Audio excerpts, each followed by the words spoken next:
কথা নাই, নবীজির চোখের পানিটা মুইছে তিনি চলে আসবেন। এমনি মহিলা ডাক দিয়ে কয়, রে যুবক, এই দিকে যাবা না ওই দিকে যাও।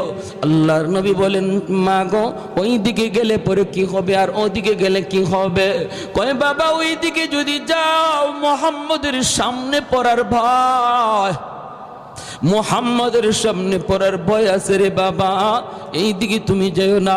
তোমার মতো যুবক আল্লাহর জমিনে আরেকজন আমার নজরে পড়ে নাই।